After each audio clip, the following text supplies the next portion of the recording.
Assalamualaikum warahmatullahi wabarakatuh. Selamat datang teman-teman semuanya. Salam sejahtera bagi kita semua. Di video kali ini saya akan menjelaskan atau memberikan tutorial seputar penggunaan RStudio dan Basic Python dalam rangka memenuhi uh, nilai ujian akhir semester. Mungkin langsung aja ya teman-teman. Nah, ini saya share screen dulu. Sebentar. Oke. Mungkin kita bisa langsung aja masuk ke RStudio, teman-teman. Nah, pertama-tama saya akan menjelaskan tentang penggunaan basic dari RStudio itu sendiri. Nah, pertama, saya membuat data di sini berupa vektor X sama dengan C. Jadi, fungsi X di sini sebagai penanda di kemudian yang nanti teman-teman akan gunakan di dalam penjumlahan, rata-rata, ukuran vektor, dan lain sebagainya. Misalnya saya run di sini X sama dengan C. C itu maksudnya adalah kelas, teman-teman. Nah, kebetulan di sini adalah kelas numerik. Nah, kalau saya pengen menjumlahkan, saya tinggal saya tinggal run sum dalam tanda kurung X. Nah, nanti yang ada di dalam sini datanya akan dijumlahkan melalui kode sum dalam kurung X. Nah, X tadi sebagai penanda bahwa itu adalah nama data dari vektor yang ini, teman-teman. Nah, yang selanjutnya adalah cara menghitung rata-rata. Tinggal kalian tulis mean dalam tanda kurung X. Nah, nanti akan dihitung 40 46,1. Selanjutnya, yaitu ukuran vektor. Apa kodenya? Length dalam kurung X. Nah, nanti akan muncul 10, yang mana 10 itu adalah jumlah atau total dari masing-masing karakter di sini, teman-teman. Maksudnya adalah misalnya yang pertama ada 12, 21, 32, 45, 67, 31, 42, 97, 66, dan 48 itu merupakan uh, 10 karakter di data ini, teman-teman. Oke. Lanjut di standar deviasi. Di standar deviasi sendiri punya kode berupa SD dalam tanda kurung X. Nah, nanti akan dapat nominalnya 25,08851. Nah, yang selanjutnya, saya akan menjelaskan pengambilan elemen pada vektor. Misalnya teman-teman mau ngambil elemen pertama, teman-teman tinggal run vektor. Maaf teman-teman, ini vektor saya ganti dulu X. Nah, karena nama datanya tadi adalah X, teman-teman. Nah, langsung di run aja X. Ini mau ngambil satu ya. Nah, nanti akan muncul elemen yang pertama yaitu 12, teman-teman. Nah, kalau teman-teman pengen ngambil dua, teman-teman merunning code-nya agak berbeda nih, karena yang tadi kan cuma satu. Nah, sekarang kita, misalnya saya minta dua. Nanti di dalam, ini kan tanda kurungnya siku-siku ya. Di dalam tanda kurung siku-siku ini, teman-teman harus merunning code kelas. Baru nanti dalam tanda kurung biasa 3,6. Teman-teman minta elemen ketiga dan elemen keenam. Langsung saya running aja di sini. Run. Nah, nanti akan muncul 32 dan 31. Karena elemen di sini adalah yang ketiga 32 dan yang keenam adalah 31. Nah, selanjutnya seperti itu, teman-teman. Ini jika saya mintanya yang tiga elemen sekaligus. Nah, nanti muncul elemen 9, elemen 10, dan elemen 7. Nah, berikutnya saya akan menjelaskan cara menyimpan data dalam bentuk CSV dari Excel, lalu diubah formatnya menjadi koma delimited. Lalu saya akan merapikan data tersebut di RStudio ini, teman-teman. Pertama, kalian ke sini, tulis Excel, Excel. Nah, masuk. Kemudian blank workbook. Jika kalian ingin membuat data berbentuk koma delimited agar bisa dirapikan di dalam RStudio, teman-teman harus ke File, ke bagian Save As, kemudian ke This PC, teman-teman. Klik dua kali. Teman-teman harus masukin di dalam di spesi yang ada C-nya ini atau ada D-nya. Nah, ini kan ada C-nya teman-teman. Tuh, langsung klik aja. Nah, teman-teman bebas mau buat folder atau mau langsung masukin di sini. Misalnya saya pengen masukin di RStudio, folder RStudio di Project UAS. Nah, karena saya udah punya data, misalnya saya akan membuat CSV-nya. Nah, di sini teman-teman tinggal klik di Save as Type. Nah, yang ini teman-teman, CSV, delimited. Langsung teman-teman save aja. Nah, dikarenakan saya udah punya sekumpulan data untuk diolah dan dirapikan di RStudio, maka di sini langsung saja saya contohkan. Nah, saya tadi menyimpan di UPNVJ. Sorry, sorry. Saya menyimpan di Windows ini, RStudio, Project UAS, dan ini datanya teman-teman. Kalau masuk ke Excel, nah di sini ada tanggal, ada nama snack, jumlah terjual, ada harga per unit, total penjualan, jenis snack, lokasi penjualan, metode dan metode pembayaran. Nah, di sini bentuknya udah koma delimited, teman-teman. Dari mana kita tahu itu koma delimited? Karena di sini type of filenya, teman-teman. Microsoft Excel, separated values file. Berarti itu udah file berbentuk koma delimited. Nah, langsung saja nih kita panggil di RStudio.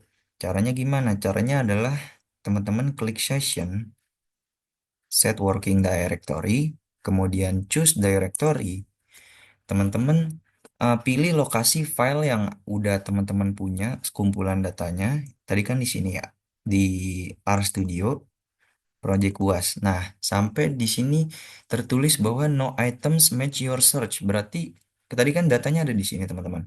Langsung di open aja, di open.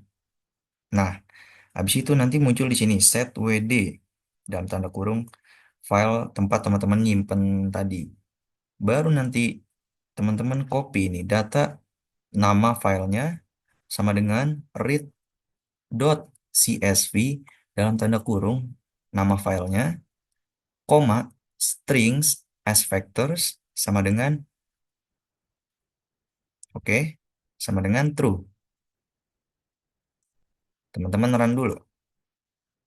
Kemudian selanjutnya teman-teman run ini view data penjualan snack. Nah, begitu teman-teman cara merapikan data di RStudio ya. Ini udah tercantum tanggal, nama snack, jumlah terjual, harga per unit, total penjualan, jenis snack, lokasi penjualan, metode pembayaran. Ya, jadi begitu teman-teman semuanya cara penggunaan RStudio dalam merapikan sebuah file CSV yang berbentuk CSV. Nah, selanjutnya saya akan menjelaskan bagaimana cara penggunaan uh,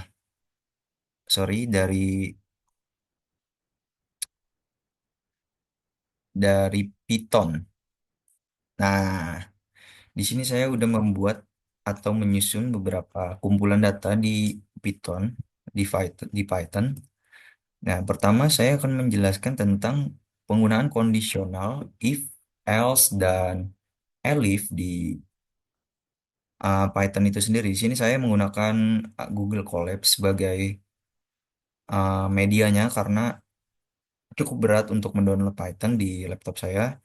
Di sini saya sudah membuat kumpulan data atau kode penggunaan if, elif, dan else. Sama saya di sini formatnya saya membuat apa ya semacam flowchart jika berkunjung ke pasar malam, teman-teman. Misalnya di sini saya membuat print.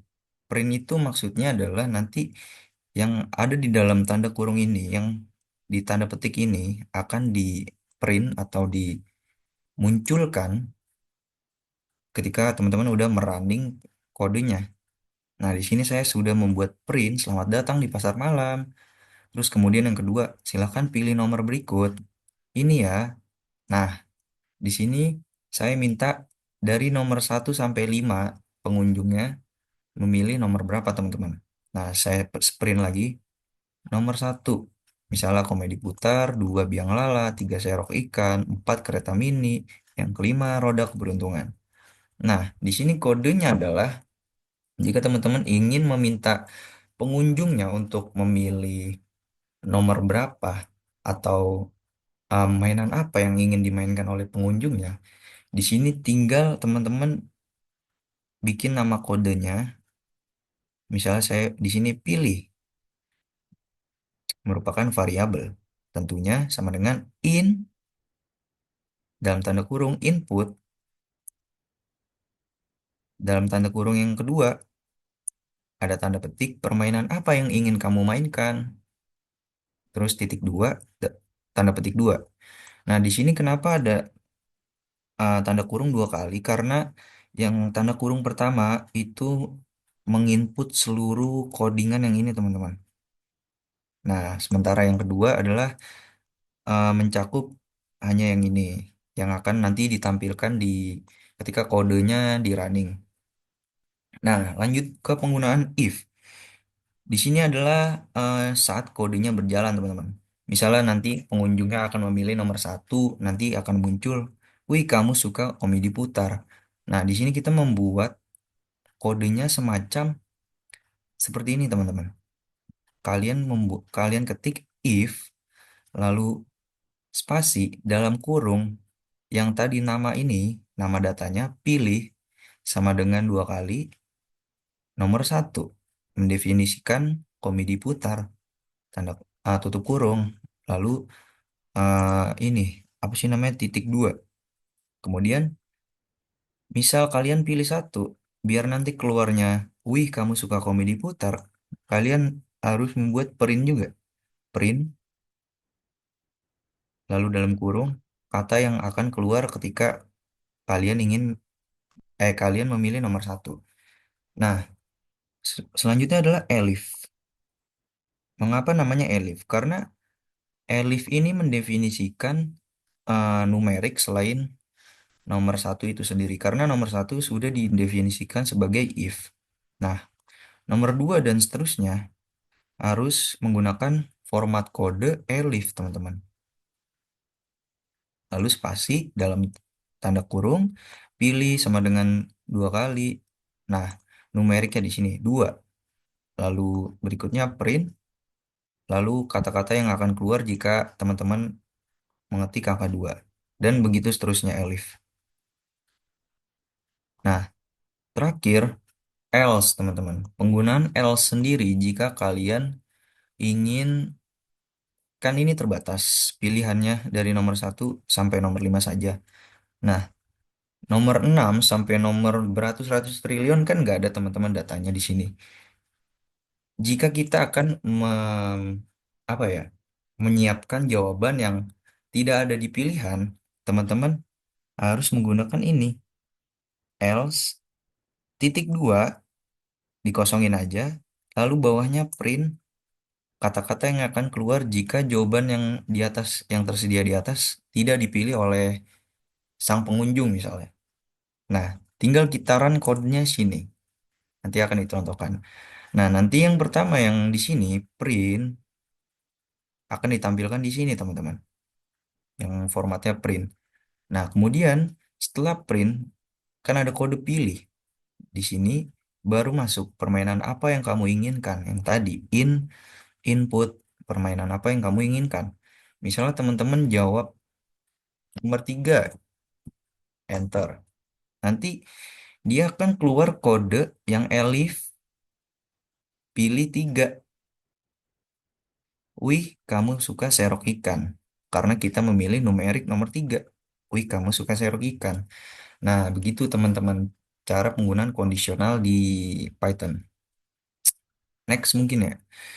Berikutnya saya akan menjelaskan list di Python berupa list angka, ada list string juga, ada campuran juga, dan ada tipe boolean. Nah, angka itu teman-teman udah bisa mendefinisikan lah ya, bahwa misalnya angka di sini ada listnya 14, 22, 35 seperti yang sebelumnya RStudio. Nah, kalau tipe data string itu bentuknya karakter. Jadi misalnya ada apel, ada pisang, ada jeruk, ada mangga.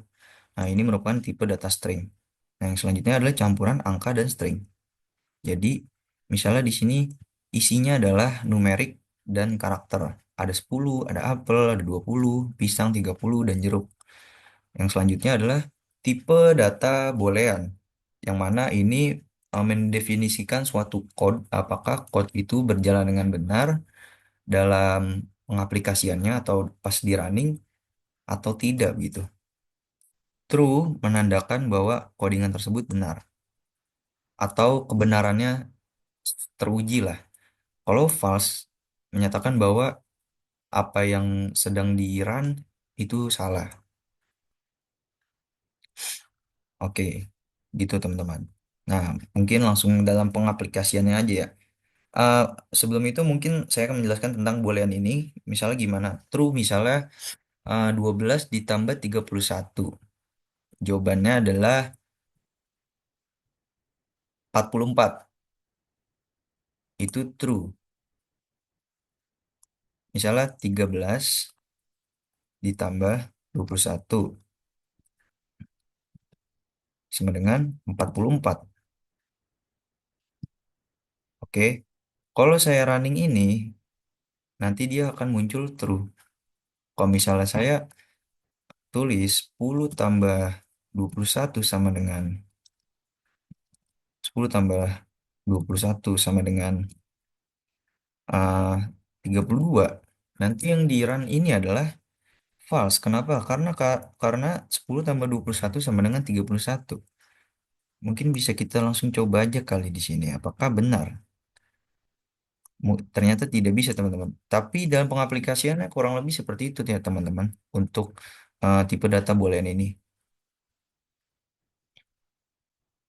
Nah, mungkin kita bisa lanjut ke yang list untuk bagaimana teman-teman menambahkan suatu elemen, mengurangi, atau menghapus, bahkan sampai mereplikasi elemen-elemen tertentu, teman-teman. Nah, saya punya list awal di sini buah sama dengan ada apel, pisang, jeruk, dan mangga. Yang pertama saya ingin mengubah elemen list. Gimana caranya? Misalnya saya ingin mengubah elemen indeks yang pertama, yang mana adalah di sini pisang. Saya ingin mengubah pisang menjadi anggur. Bagaimana caranya?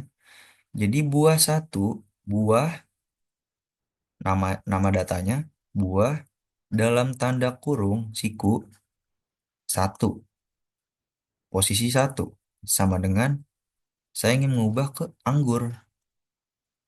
Jadi di bawahnya ditambahin print dalam tanda kurung setelah mengubah elemen titik dua, koma buah nama datanya. Nanti jadi muncul seperti ini teman-teman. Setelah mengubah elemen titik dua jadi apel, anggur, jeruk, dan mangga. Udah bukan pisang lagi teman-teman. Nah, jadi buah di sini mendefinisikan datanya, lalu satu di sini dalam tanda kurung siku mendefinisikan apa yang ingin diubah atau ditambahkan, kemudian sama dengan, nah ditulis apa yang ingin diubah atau ditambahkan, kemudian ketik di bawahnya print untuk sebagai penjelas ketika sudah mengubah elemen, koma buah, yaitu data yang telah diubah ketika yang ini udah di running, teman-teman. Jadi bentukannya seperti ini. Itu dalam uh, untuk mengubah elemen pada sebuah list. Nah, yang kedua adalah mengubah list dengan cara menambahnya. Bagaimana caranya? Misalnya di sini saya ingin eh, mengubah list dengan menambah elemen semangka di akhir list. Caranya gimana? Kodenya adalah buah nama datanya, titik, append, dalam tanda kurung, apa yang ingin ditambahkan. Lalu print setelah menambahkan elemen, koma buah, setelah di running, dia akan muncul seperti ini teman-teman. Setelah menambahkan elemen, apel, anggur, jeruk, mangga, semangka. Nah, semangka ini berada di terakhir karena kita menginput kode buah titik append, di mana semangka akan muncul di akhir list. Begitu, teman-teman. Nah, kemudian jika kita ingin menambahkan elemen stroberi di indeks kedua, kodenya gimana? Tinggal ditulis nama kode titik insert dalam tanda kurung posisi kedua, indeks kedua maksudnya, koma, tulis nama yang ingin ditambahkan di atau elemen yang ini ingin ditambahkan di list. Lalu klik print. Setelah menambahkan elemen pada indeks kedua, titik dua dalam dalam tanda kutip dua, koma, nama datanya. Lalu teman-teman running semua. Nah, nanti akan muncul seperti ini. Setelah menambahkan elemen pada indeks kedua, apel, anggur, baru di sini stroberi akan muncul karena dia ditambahkan ke indeks kedua, yaitu setelah anggur. Begitu juga jika teman-teman ingin menambahkan di indeks ketiga atau di indeks keempat, dan lain sebagainya. Nah, kemudian bagaimana cara menghapus elemen pada list? Caranya adalah jika teman-teman ingin menghapus elemen terakhir, kan di sini elemen terakhirnya semangka. Tinggal kalian eh, klik buah dot pop dalam tanda kurung kosong. Print setelah menghapus elemen terakhir, koma buah. Di run, teman-teman. Nah, di sini kita bisa lihat setelah menghapus elemen terakhir dalam tanda kurung siku, apel, anggur, stroberi, jeruk, dan mangga. Semangkanya sudah dihilangkan, teman-teman, dengan menggunakan kode yang ini, buah dot pop. Oke, dan tanda kurung, jangan lupa. Kemudian, menghapus elemen yang bernama jeruk. Misalnya saya ingin menghapus jeruk karena jeruk posisinya bukan di akhir, melainkan ada di posisi keempat. Tinggal kita ketik ini, teman-teman. Buah, nama kodenya, titik remove, dalam tanda kurung, elemen yang ingin dihapus di list tersebut. Di sini adalah jeruk. Print, setelah menghapus elemen jeruk, koma, buah. Nah, di sini muncul setelah menghapus elemen jeruk, apel, tinggal apel, anggur, stroberi, dan mangga. Begitu, teman-teman. Cara menghapus elemen yang bernama jeruk atau elemen-elemen yang lain yang teman-teman ingin ubah atau hapus gitu. Nah, selanjutnya adalah bagaimana caranya kita mereplikasi data yang tadi atau mereplikasi sebuah data atau mengcopy sebuah data, menduplikasi. Nah, caranya adalah mudah, teman-teman. Tinggal klik buah atau nama data pada suatu list, nama list pada suatu data maksudnya, lalu underscore copy sama dengan diulangi buah titik copy dalam tanda kurung kosong, dikosongkan. Kemudian print salinan dari list buah. Salinan dari list buah, koma, buah underscore copy. Karena ini sudah dalam bentuk duplicate atau duplikasinya. Tinggal kita run dan kita lihat salinan dari list buah. Apel, anggur, stroberi, mangga. Jelas seperti yang ini, yang sudah tadi kita hapus, kita ubah, kita tambahkan. Begitu, teman-teman.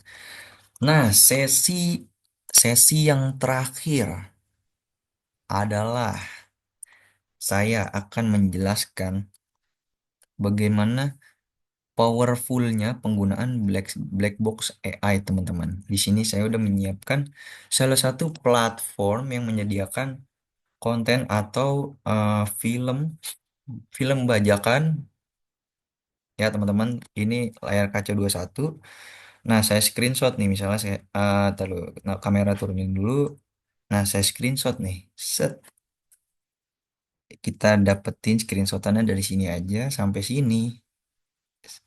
Nah, saya akan membuat gambar ini menjadi sebuah aplikasi, teman-teman, melalui Black Box AI. Bagaimana caranya, Bang? Caranya adalah kalian masuk ke black box AI, kemudian kalian pilih app builder, teman-teman. App builder. Nah, nanti udah diarahkan di sini, teman-teman tinggal masukin di sini upload files. Lalu screenshotan eh, yang tadi yang saya sudah screenshot layar kaca 21, saya open. Nanti di black box AI ini akan mengenerate sebuah gambar dan memberlakukan gambar tersebut sesuai dengan teman-teman minta. Di sini saya kan mintanya aplikasi. Nah, nanti dia akan membuat aplikasi yang persis kurang lebih tampilannya sama seperti layar kaca 21 lobbynya. Begitu, teman-teman. Atau teman-teman ingin membuat website juga bisa di black box AI dengan caranya tersendiri. Di sini saya akan mencontohkan seberapa powerfulnya black box AI untuk membuat aplikasi, teman-teman. Di sini dia masih generate image-nya. Nah, kalau misal udah ada tampilannya seperti ini, dan di sini udah nggak loading lagi, teman-teman tinggal klik ini nih, download. Dia nanti akan di sini, format format datanya adalah index.html. Tinggal kita klik. Di sini akan tampil aplikasi atau web berupa seperti ini kurang lebih, teman-teman. Layar kaca 21 dengan formatnya tersendiri, yang bukan dari layar kaca 21-nya. Ini kan yang tadi yang orinya. Nah, di sini yang sudah dibuat dengan black box AI. Begitu, teman-teman. Mungkin cukup sekian penjelasan dari saya. Mungkin cukup sekian. Mungkin kurang lebihnya mohon maaf dan terima kasih kepada Pak Hazan Asari MSI selaku dosen pengampu mata kuliah Teknologi Informasi dan Komunikasi. Saya senang diajar sama Bapak. Terima kasih banyak atas ilmunya selama ini, Pak. Mungkin ini aja dari saya. Wassalamualaikum warahmatullahi wabarakatuh. Salam bela negara.